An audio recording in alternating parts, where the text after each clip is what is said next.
Skeleton जो है वो बोन और कार्टिलेज से बना होता है। ये एक फ्रेमवर्क की तरह काम करता है ऑफ बॉडी, और इसी की मदद से हम इफ़ेक्टिवली मूवमेंट कर पाते हैं अपनी बॉडी की। तो सबसे पहले हम बात करेंगे बोन की। जो बोन है उसमें दो तरह के कंपोनेंट्स होते हैं, इनऑर्गेनिक और ऑर्गेनिक।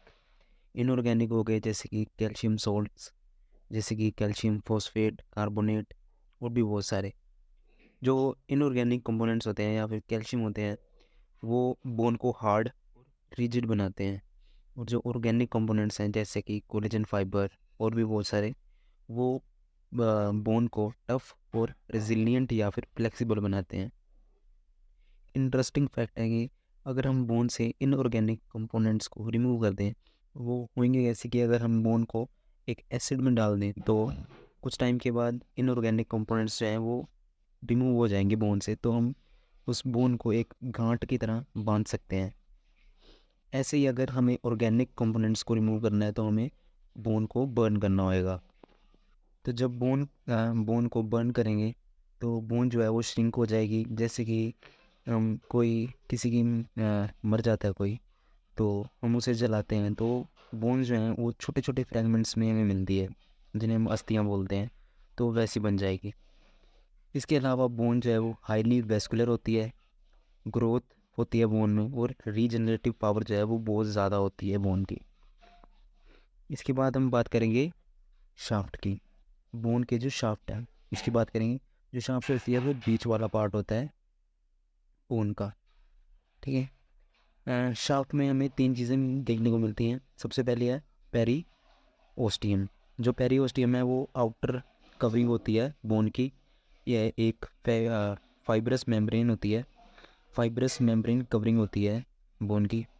ये बनती है, मेड अप होती है। ये आउटर जो पार्ट होता है वो फाइब्रस लेयर होती है, और जो इनर पार्ट होता है वो होता है ओस्टियोजेनिक। और ये यूनाइटेड होती है बोन के साथ with the fibres cold sharpy fibres के साथ ये यूनाइटेड होती है विद द बोन। जो शार्पी फाइबर्स होते हैं वो बेसिकली कनेक्टिव टिश्यू होते हैं। और इसके अलावा शाफ्ट की रिच नर्व सप्लाई और ब्लड सप्लाई होती है।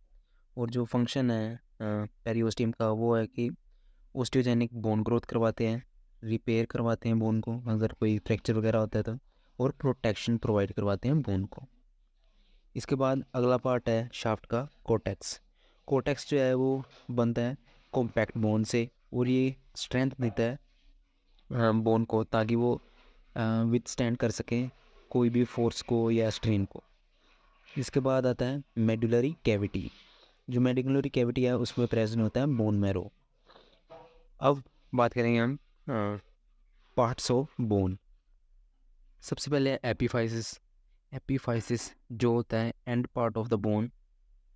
इसके बाद है डायाफाइसिस, जो कि एलंगोटेड पार्ट होता है शाफ्ट का। जो शाफ्ट होती है वो डायाफाइसिस पार्ट होता है। इसके बाद है मेटाफाइसिस। जो मेटाफाइसिस है वो एंड ऑफ क्या कहते हैं डायाफाइसिस होता है। एंड ऑफ डायाफाइसिस जो होएगा उसे बोलते हैं मेटाफाइसिस। और ये जोन होता है ऑफ ग्रोथ, यहीं से बोन की ग्रोथ होती है। इसके बाद एक पार्ट और होता है जिसे बोलते हैं हम एपीफाइजियल प्लेट, जो कि डिवाइड करता है, सेपरेट करता है एपीफाइसिस और मेटाफाइसिस को। अब है blood supply of the bone. इसमें हम बेसिकली लॉन्ग बोन की ब्लड सप्लाई देखेंगे। ऑलमोस्ट बाकी बोन की भी नॉर्मली थोड़ी थोड़ी सेम ही होती है, लेकिन मेनली जो इम्पोर्टेंट है वो है लॉन्ग बोन की ब्लड सप्लाई।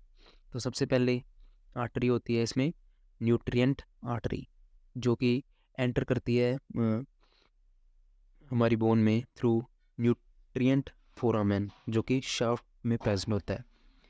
और इसके बाद वो असेंडिंग और डिसेंडिंग आर्टरी में कन्वर्ट हो जाती है, और उसके बाद बहुत सारी ब्रांचेस में डिवाइड हो जाती है।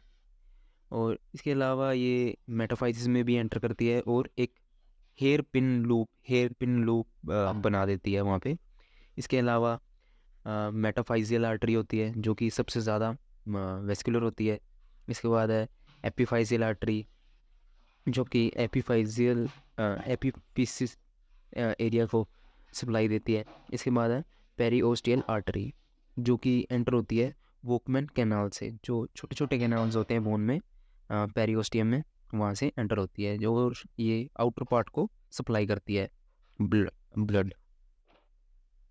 इसके बाद आती है nerve supply of the bone. जो नर्व सप्लाई है वो भी ब्लड सप्लाई की ही तरह होती है, कंपनी करती है ब्लड सप्लाई को। और मोस्ट ऑफ देम जो नर्व्स होती हैं वो सिंपैथेटिक होती हैं हमारे बोन में। इसके अलावा सेंसरी नर्व्स भी होती हैं जो प्रेजेंट होती हैं। इसी के साथ ये हमारा बोन ख़त्म। अब बारी आती है कार्टिलेज की। जो कार्टिलेज है वो बेसिकली एक connective tissue of cells and fibre है। कनेक्टिव टिश्यू मतलब कि जो कनेक्ट करता है दो चीज़ों को, ठीक है। और ये एक फर्म जेल लाइक मैट्रिक्स होता है।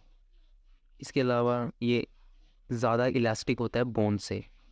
और थोड़े जनरल फीचर्स की बात करें तो कार्टिलेज में कोई ब्लड सप्लाई नहीं होती, नो ब्लड वेसल्स होती हैं, लिम्फेटिक नोड्स भी नहीं होती, ना ही इसमें नर्व्स होती हैं, इसीलिए ये इनसेंसिटिव होती है।